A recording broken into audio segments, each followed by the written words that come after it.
এখন চলছে শীতকাল, আর শীতের রাতে একটু গরম গরম মালপোয়া হলে কেমন হয়? আর সেই মালপোয়া যদি হয় একটু অন্যরকম, মানে একটু রসালো, তাহলে কীরকম হয়? নিশ্চয়ই মন্দ হয় না। তাই একদম সহজ উপায়ে মিষ্টির দোকানের মতো রসালো মালপোয়া বানানোর রেসিপি আপনার সাথে শেয়ার করছি। And yes, welcome to our channel chef's knife. Malpua বানানোর জন্য আমাদের একটা ব্যাটার রেডি করতে হবে। তার জন্য আমরা এখন একটি পাত্রে নিচ্ছি ময়দা নিচ্ছি 1 কাপ মতো।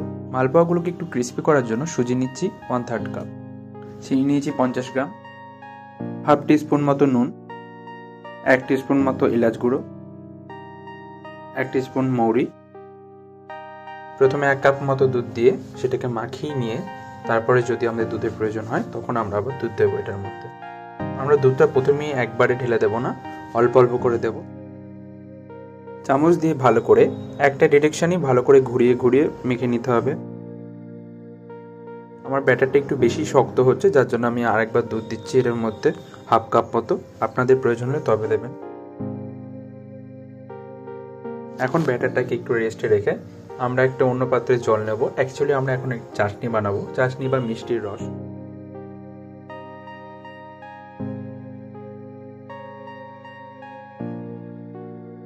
জল ফুটতে শুরু করলে এর মধ্যে দেবো চিনি দিচ্ছি 3 টেবিল স্পুন। 2 কাপ জলের মধ্যে 3 টেবিল স্পুন চিনি দিয়েছি আমি।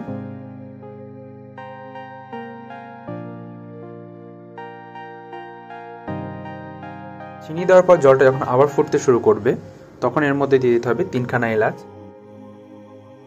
শিরাটা বা চাশনিটা যখন একটু ঘন হয়ে আসবে, আপনারা বুঝতেই পারবেন মিষ্টির রসের মতো যখন একটু ঘন হয়ে আসবে, একটু হাতে করে ঠান্ডা জল আগে হাতে লাগিয়ে চেক করে নেবেন এর ঘনত্বটা। একটু আঠালো আঠালো হয়ে এলেই বন্ধ করে দেবেন গ্যাসের ফ্লেম এবং নামিয়ে নেওয়ার পরে এটিকে ঠান্ডা করে অন্য একটি পাত্রে ঢেলে রাখবেন। এবারে অন্য একটি পাত্রে আমরা বেশি করে তেল নিয়ে নেব, যেহেতু আমরা এবারে ডিপ ফ্রাই করবো তাই আমাদের বেশি তেলই লাগবে। এবং তেল গরম হয়ে এলে এর মধ্যে আমরা ব্যাটারটিকে দেবো। একটি বড় বা ডাবু হাতা ইউজ করবেন, হাতা বা চামচে করে খুব কেয়ারফুলি এরকমভাবে ব্যাটারটা ঢেলে দেবেন। আর গ্যাসের ফ্লেম অবশ্যই লো রাখবেন।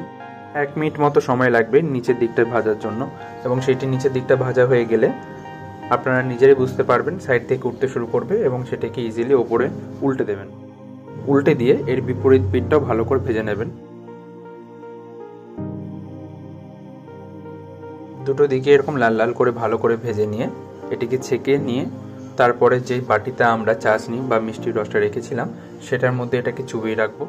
ঠিক একই রকমভাবে আমরা বাকি মালপোয়াগুলো ভেজে নেব এবং সেগুলোকেও তুলে তুলে ছেঁকে নিয়ে মিষ্টির রসের মধ্যে বা চাশনির মধ্যে ভিজতে দেব।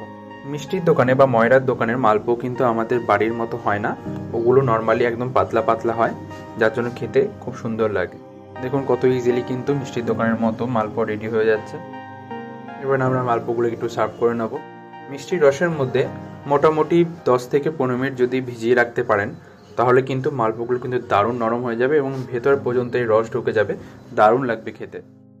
এই শীতের রাতে এরকম রসালো মালপোয়া কিন্তু প্রত্যেকের খুবই ভালো লাগবে, তাই অবশ্যই বাড়িতে বানাবেন এবং বানিয়ে আমাকে বলবেন কেমন লাগলো আপনাদের। আর ভিডিওটি ভালো লেগে থাকলে অবশ্যই একটি লাইক করবেন, আর চ্যানেলে নতুন হয়ে থাকলে অবশ্যই চ্যানেলটিকে সাবস্ক্রাইব করবেন। এবার মালপোয়াগুলো আমি সার্ভ করছি এবং এটি ওপর দিয়ে একটুখানি আমন্ড স্লাইস দিয়ে এটাকে আমি গার্নিশ করে নিচ্ছি। দেখতে কিন্তু খুব দারুণ লাগছে, আপনারা দেখতেই পাচ্ছেন। Thank you.